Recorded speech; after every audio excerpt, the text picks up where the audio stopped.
Tomorrow is the last day for early voting.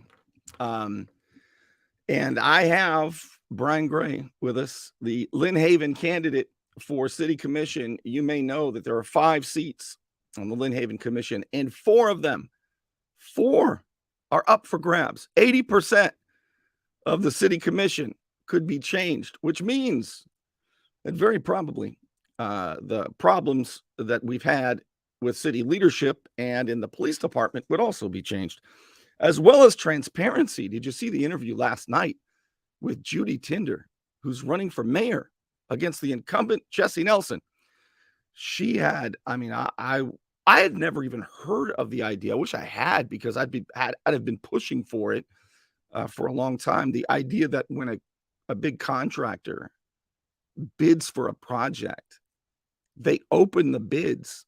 All the people who bid for the job, they open the bids in a back room, and then they come to the meeting and they say, "Well, we opened the bids, and this is the guy who had the lowest bid. Trust us." Actually, we want to see it. We want to see the envelopes opened. And she said, as mayor, she would like to propose that idea, and if enough commissioners agree to, then that's what would happen. Wouldn't that be amazing?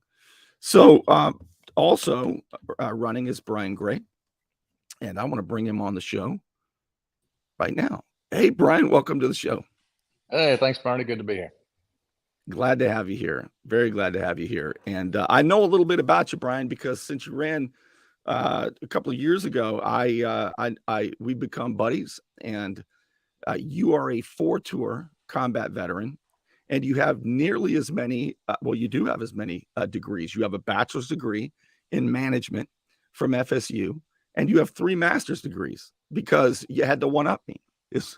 So you have a master's degree in applied psychology, a master's degree in divinity, and a master's degree in theology. You spent too much time in college, Brian. I spread it out 10-year increments. There you go. Wow. So, and tell everybody what you do now. I'm a licensed mental health counselor with the Veterans Administration, and work with vets do 5 groups a week. Beach, Mariana, Bluntstown, a couple in Panama City, just help as many vets as we can. And how long have you been doing that? 8 years. Well, I got out of prison. Yeah. Now I worked at a prison before. Yeah. Did you really? I was a mental health counselor in a prison when I came to work for the VA. How long did you do that? Off and on, probably 6 years, between the reception center and Bay and back to the reception center. Wow. And I know that I also remember this, Brian. You moved to Lynn Haven when you were 2 years old. In 1965, you got to Lynn Haven, and you almost ended up somewhere else. And you're so glad that you ended up right here in Florida. So you grew up in Lynn Haven. That's your town. Yes, sir. Michigan Avenue. Yes, sir. When I was 2, I said, "Dad, we got to move. This ain't working out." I heard Lynn Haven's a great place, and here we are. You said you'll throw tantrums every day until he complies, right? Got a loud voice sometimes. So, tell us a little bit about why you're running, and you're running for seat 1. But anybody, right? Any resident of Lynn Haven who's licensed or who's registered to vote can vote for you, right? Absolutely. All you have to be is a resident of Lynn Haven. You're registered in Lynn Haven, and come on, you can vote, and we can make some serious change for Lynn Haven. And tell everybody how they can vote. 1 day left of early voting from 8 a.m. to 5 p.m. tomorrow. Let everybody know where they can go. Yes, sir. The Senior Citizen Center at the corner of Pennsylvania and 9th Street, right in front of City Hall. 7 to 7 on Tuesday, and I'll be out there all day Friday and all day Tuesday. And stop by. I'd love to talk to you and love to get your opinion on anything you want to talk about. And Brian, what is it that got you interested in Lynn Haven government? Almost nobody knows. And I had a bachelor's degree in political science. I was doing a talk show, and I didn't know anything about local politics really until 2015. That's when I got interested in it. So what got you interested in local politics? Well, some people think I sustained a head injury, and maybe so, but I just got tired of complaining and talking about, man, them knuckleheads down there, what are they doing? And it's just time to get in there and help out and work with other commissioners and then just listen to what the people want. Accountability, trust, and transparency, the big three that I really want to work on. Well, we talked a couple of years ago, and I was shocked by what you told me about the budget. Tell us a little bit about how difficult it has been for you as a resident and a candidate to get the information about where the city's spending money, who they owe, and what the interest rate is, and so on and so forth.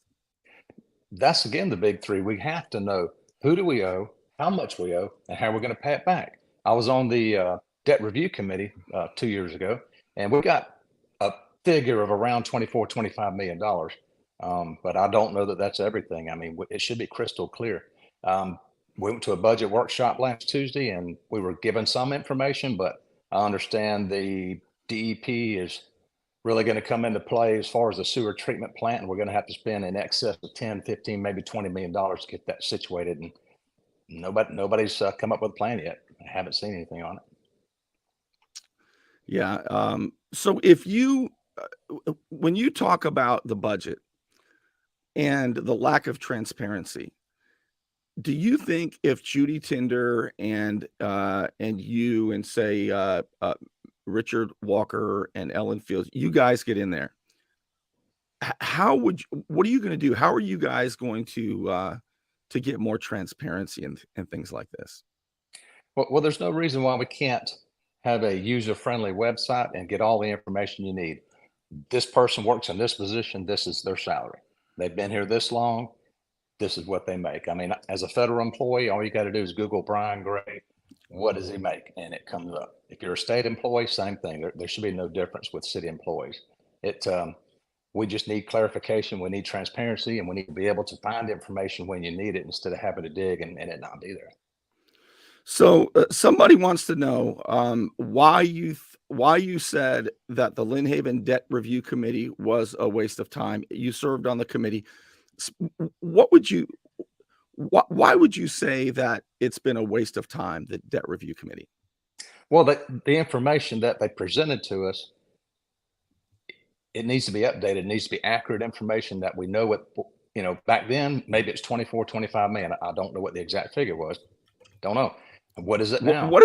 What is the job of the Debt Review Committee? And is it appointed by the commission? Is it just a citizen oversight committee? Now, at the time when I was on it, each commissioner got to choose one citizen to be on it to make 4 citizens. And I think the chairman was Frank, smart guy, real smart guy. I'm not disparaging anybody that was on the committee itself, because we did the work that we were able to do with the information we had.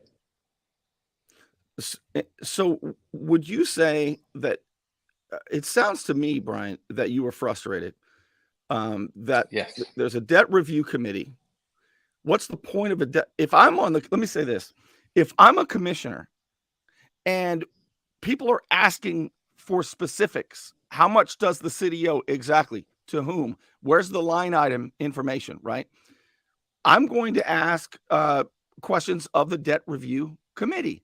They're the ones spending the time to advise the council, to give the council the information. So if they never were able to give the council information, then what good was the debt review committee? A good idea moving forward might be to have a city clerk who works directly for the commission that can stay on top of situations like that, so that we do have clarification, that we do know the right information, that it's accurate, up to date, and everybody knows what's going on. There's no backroom deals like you were talking about, the bids opening up and behind closed doors and then coming out in the open. Why can't we do that out in the open? Why does that have to be so secret? Yeah, that absolutely has to be done. Brian, I want to take a moment and remind everybody that this is not the only election. There's also the election in Panama City. And well, I tell you what, I say it all the time, but if you want a mayor who serves the constituents, rather than serving the big developers and the big contractors, there's really only one choice. Doc Rowan is running for mayor of Panama City. The city wants to spend $170 million to build a new civic center. They could have restored it for $12 million. Why are they so determined to spend more than $150 million than they should? And they want to shut down the boat ramp in the marina. If they have their way, generations of boaters and fishermen would become second-class citizens. It's time for a mayor who puts you first, rather than the big developers. Vote for Doc Rowan on or before April 18th. And of course, in Lynn Haven, and these are paid advertisements. I'm not required to tell you that on the internet, but I want you to know that. Judy Tinder is running for mayor of Lynn Haven. She wants commissioners to spend taxpayer money more responsibly, as if it came out of their own pockets. As mayor, she'll insist that your money is spent on the most important things first, like prioritizing the flooding problems in ways that really work. Vote for Judy Tinder on or before April 18th. All right, Brian, I got a question for you.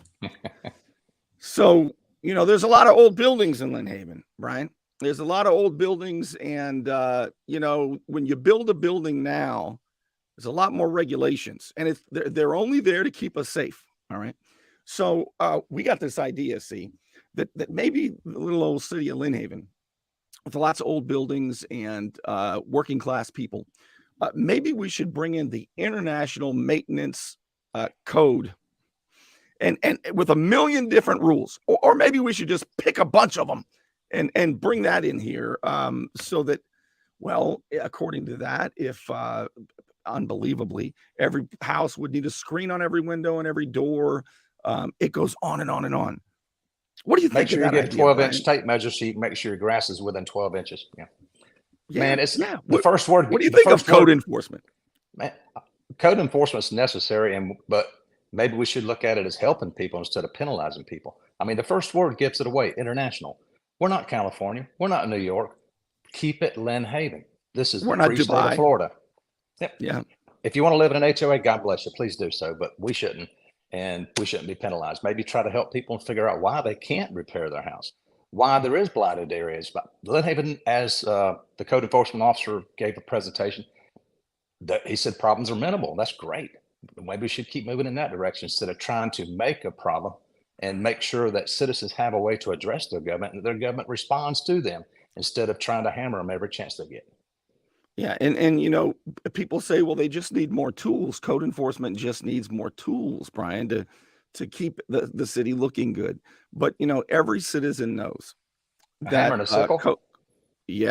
every citizen knows that code enforcement is often not applied equally. And I said that as nice as I could. And that's the biggest problem is, Thomas Jefferson said, let no more confidence be, let us not talk about having confidence in man, but rather bind the politicians down, the government down with the limits of the Constitution. I paraphrase it, but in other words, we can't just give them all kinds of power and trust them that they're going to do the right thing all the time. That's insane. No, increasing government overreach and increasing the tax burden on the citizens, that's never a good idea. I mean, I'm from the government. I'm here to help. That's the most terrifying words anybody wants to hear. Yeah, absolutely. So it's a no for you on the International Maintenance Code? It would have got passed back in September if a few of us citizens hadn't got up there and made a few statements and they say, oh, wait a minute. Why didn't you say something back in September? Well, maybe we didn't know. We didn't have a chance to look at it. They were rushing to pass it. Now they're slowing down. Oh, well, maybe we need to take a look at it. Maybe we just need to stick with what we got and make it work better. Yeah, and I always say that, until you're enforcing the current laws on the books equally, don't talk to me about adding any more rules. That's a fact. So you mentioned trust. It's clear that there's a trust problem. I mean, I've been going over all the stuff going on in Lynn Haven with the federal trial and all of this, and it turns out that the FBI, in my opinion, and I think in yours too, ended up indicting the wrong people, because Absolutely. As we've seen in the evidence and in the trial, they're not guilty of any of the charges. And so you do have remnants. You do have remnants of the old corruption. And I remember when you ran for office a couple of years ago, Brian, you and Jamie Warwick, who is now a commissioner, you were told you couldn't knock on doors to campaign. Tell us that story. Yeah. I got caught first and police came out and I thought, well, maybe it's not a good idea to see your picture taken with a popo. So, and then Jamie got caught over in Vermont and we talked to what?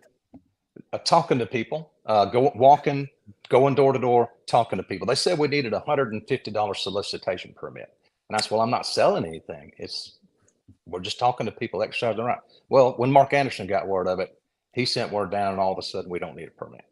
Yeah, the supervisor of elections said, you're misreading that ordinance or statute, but it was the city manager, Vicky Gaynor, and it was the police chief, Ricky Ramey, who were saying if you continued to break the law by knocking on doors and asking for votes, they would arrest you.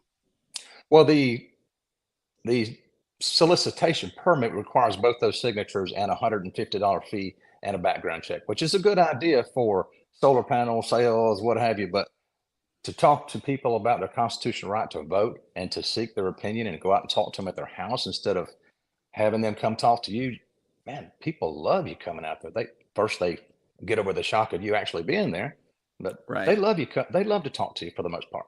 They want to. What do you make, Brian, of this procedure in Lynn Haven and in Panama City Beach, where early in the meetings, people are allowed to go up and talk about most anything, unless Mayor Jesse Nelson says that's off limits for you, but the person behind you can say whatever they want. That's right. What do you make of when questions are asked during that comment period? They just say, thank you, sit down, we'll answer it later. And most of the time they never do get around to it at the end of the meeting. No, I mean, later never comes. Don't citizens deserve an answer while it's fresh? Yeah, you can't have it both ways. You can't say, oh, there's apathy, we need to make more citizens come out. They just don't want to participate. And then when they do participate, you try to restrict them into, oh, well, either A, not saying anything, or we'll get you an answer. Man, follow up. People want information. There's a reason why they're asking questions. And it's not all bad. I mean, there's some good stuff going on, but we can make it better. Yeah, well, especially the public comments. I mean, answer the questions. I mean, people go up there with great concerns, and a lot of times they just say, thank you, sit down, we'll answer later. Unless they're friends with the mayor or someone else up there, they get answers right there on the spot. People are not. Maybe we should do it like the last administration, Mayor Margo. At the end of the meeting, does anybody have anything else that they want to talk about? Why not? Yeah. You're there. Everybody's there. Now's the greatest time to actually figure out what the people want. Well, Brian, that might mean that you have to stay for a couple hours instead of 30 minutes every couple weeks. Oh my goodness. Yeah, that's terrible. We can't have our city commission being responsive to the citizens and be good stewards of the citizens' tax money. God forbid. Yeah. I think I saw you on TV the other day or on somewhere. Weren't you at the Chamber of Commerce talking to all those people about your campaign? We were at the first Friday at the Florida State University. It was great. They had a stump there so you can actually be on the campaign stump. Uncle Sam was there. If I'd known he was going to be there, I would have worn my suit too. But there was Captain Crunch. I don't know if he's Commodore or whatever, but it was really fun. The Chamber of Commerce was a great group, and they gave us a minute. Everybody spoke, and it was a really fun event. What was everybody only had a minute. I understand there's a lot of candidates, and I get it. There's a lot of things to go through. So, and it's awful nice that you get a chance to talk to the whole group. What was your message to that group?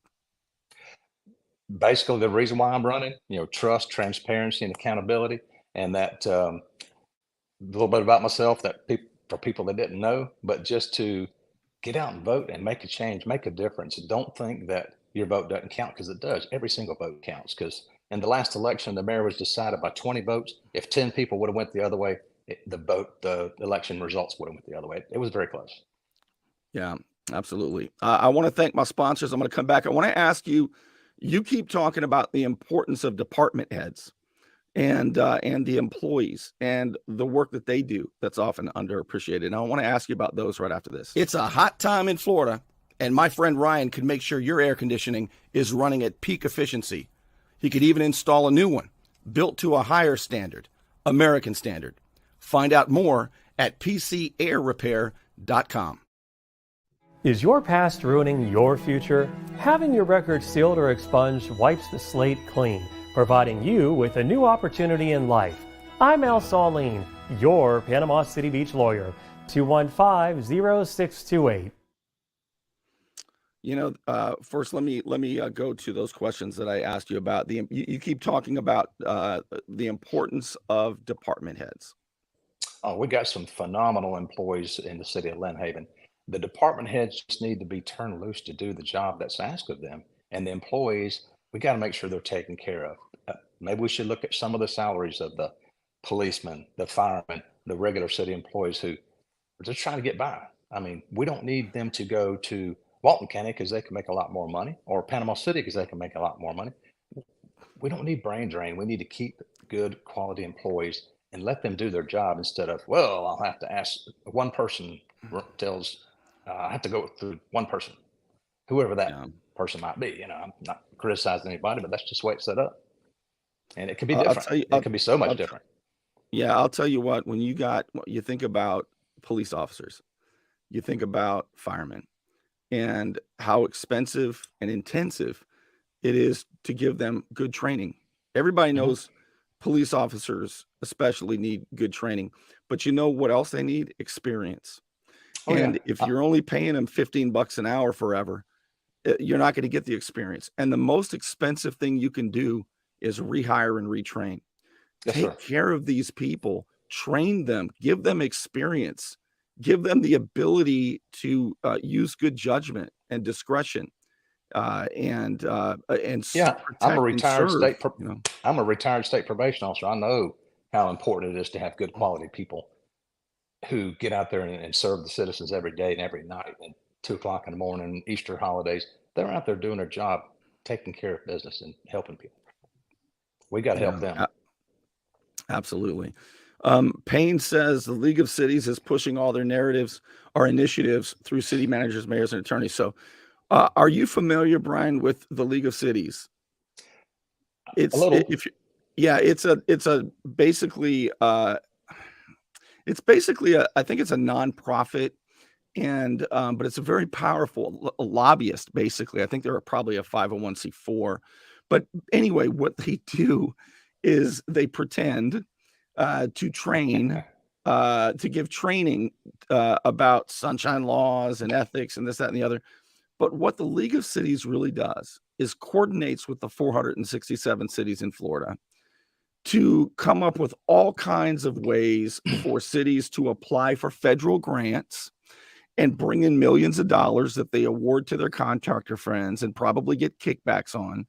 The League of Cities also has insures cities so that if they get sued for mistreating people, they don't have to pay the price, so they don't feel the punishment if they actually do something wrong. I can't stand the Florida League of Cities, if you can't tell, but I agree with I agree with who said that, Mr. Payne. Yeah, maybe we Payne should have Walker. our own city attorney, maybe our own city engineer in-house so that they can be responsive to the citizens, to the department heads, and get what we need instead of paying such big checks every month to these people. I mean, why Yeah, can't we do it? oh my gosh. How do you, I don't know if you know, I don't know how much money Lynn Haven pays for that big fancy law firm that you Oh, guys man. have. I heard it's over $800,000 over the last 5 years. And Wow. that's unacceptable. I mean, and another thing, the Taj Mahal we're building over there, it's not aesthetically like the old City Hall was. And we keep being told, well, FEMA's going to reimburse this, FEMA's going to reimburse this. Is that true? At the end of the day, when everything's over, said and done, how much are we going to owe? And the trailers that we're renting for City Hall now, man, how many times could we have paid for them over the last 5 years? Is FEMA really going to Do, reimburse all that? I don't know. do you think it would be smarter for the city to hire an attorney or two, Absolutely. No doubt. in-house attorney that answers to you guys rather than contracting some big ass firm? Yeah, we don't need another son. We need somebody that's responsive and responsible and accountable to the citizens of Lynn Haven. That's exactly right. And I feel the same way, by the way, about the engineers Oh, absolutely. We and got the 3 consult. engineering firms that have some really nice offices here in Lynn Haven. I mean, nice, brand new. Plenty of parking and plenty of checks being wrote every month too. Is reimbursed by Big FEMA. money. Yeah, Yeah, I mean, right. why can't we have a city engineer or two to do what we need done? instead of contracting it out every single time. It's incredible how nonchalant cities are about paying $1 million for consulting fees before they do a project. And then as long as it's less than 10%, cost overrun's not a big deal. Well, 10% could be a big deal depending on the size of the contract. I mean, as long as it's other people's money, they don't care. They're not looking for the best deal for the citizens. That's exactly it. As long as it's other people's money. All right, let's see.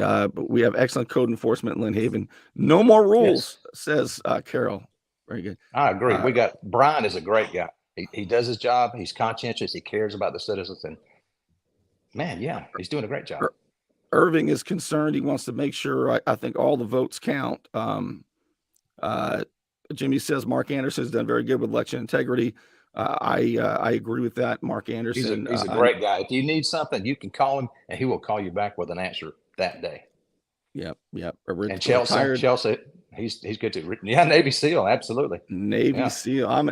Brian, boy, every time I see it's rough, especially when I run into Myron Hines, who's always at the city council meetings, somebody I've known since 2007. Yeah, I show up and you guys, I'm an Air Force guy, so all of a sudden it's Chair Force and Myron Hines, the Army guys asking if the Air Force is a real military branch, and then I run into a Navy SEAL. I mean, it's rough around here for an Air Force guy. George is a great guy. Love George. Yes, he is. He's always got a smile. He's always makes you happy. He's a great guy. Absolutely. And Sam, I mean, it's not an adversarial thing. I don't feel like I'm running against anybody. There's three of us running, of course, but I'm just simply putting my application in to work for the citizens of Lynn Haven. Servant leadership, be responsible, answer the phone. You won't get a burner phone. You won't get a fake email address. You'll get an answer that day. Yeah. I want to over deliver and under promise. Yeah, absolutely. So tomorrow, tell us about tomorrow. What's your day look like? Oh, it's going to be fun. We're doing some sign waving at 7:30 and again at 4:30. And we'll be at the tent 8 to 5 right outside of the senior citizen place, past the 165 foot, of course. And we'll be doing the same thing on Monday, sign waving in the morning, sign waving in the afternoon, talking to people as they come to vote. To maybe they have some last minute questions. Maybe they want to stop by and tell me something that's on their mind that they haven't had a chance to tell anybody yet. And that's okay. Yeah, I'll pass it on. I mean, that's good. Always good to pass on information. Don't keep it to yourself. Absolutely. I was going to say tomorrow is the last day of early. 2 more days left to vote. That's tomorrow, 2 more days. 8 to 5 at the Senior Center on Pennsylvania Avenue in Lynn Haven, the Senior Activity Club. From 8 to 5, Brian will be there. And then your next chance is Super Tuesday. And that'll be from 7 a.m. to 7 p.m. Same place on Tuesday. And then we'll know who's the next city commissioners. It'll be done, except the weeping and gnashing of teeth. It'll all be over. Yeah. You know, it's great. I'll tell you something funny, Brian, just since it's us two here, because I wouldn't share this publicly. Miss Sarah Moon still laughs almost every day. We joke about this. So I ran for city council in Panama City Beach in 2018 and almost hurt myself. I mean, I ran the hardest campaign I could and I lost by this much, right? 2018. But the day before the election, I was so confident, Brian, that we were going to win. I was telling everybody on the show and everywhere, it's all over but the crying. It's all over but the crying. Well, when I got beat, you can imagine how much fun they had on the internet with memes of me. It's all over but the crying. Well, there's one certain person that has some memes of me already, but that's okay. It's all good. You know, it's all good. Last time I ran a pretty hard campaign, won into the runoff. This time, there's not going to be a runoff. It'll be decided Tuesday at 7 p.m. Yeah, Miss Sarah Moon still makes fun of me, Brian. She sometimes she even plays this. It's all over but the crying.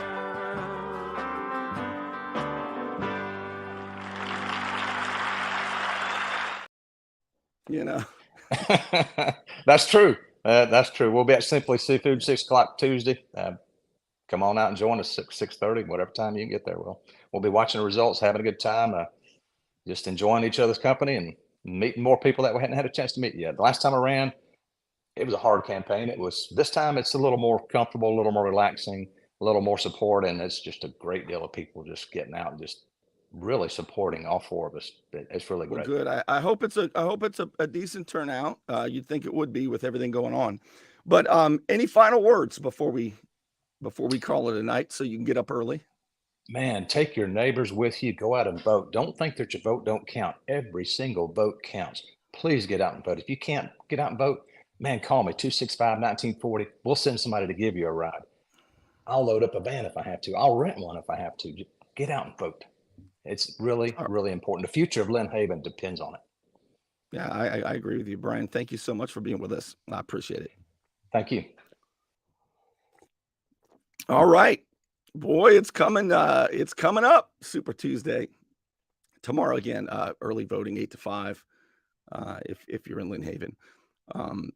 I do want to again thank those who make this possible. The only reason I can tell you what I really believe is because I don't work for the TV station, the radio station, all that. I do my best to pursue the truth and do it independently. So thanks to those who sponsor the show. Don't let back pain and neck pain get you down. Find relief at Brown Chiropractic Center on St. Andrews Boulevard in Panama City. Dr. Sherry Brown helps people heal naturally with chiropractic adjustments and deep tissue massage. Call 769-3777. You want to look good? You want to feel good? Little John's Big and Tall is where it's at. Right across the street from Sky's Pizza Pie, 5700 North Davis Highway. You can find out more online at littlejohnsbigandtall.com. He's also a member of the iTex trading community, where your iTex dollars are welcome. All right. And as always, thanks to the Unknown Patriot for your support. I appreciate it very much. And thank you for being here and spending your night. I hope you'll spread the word. And I hope that we can link arms and make some positive change and a real difference in Lynn Haven. Lord knows we need it. Thanks for being with me, and I'll see you soon.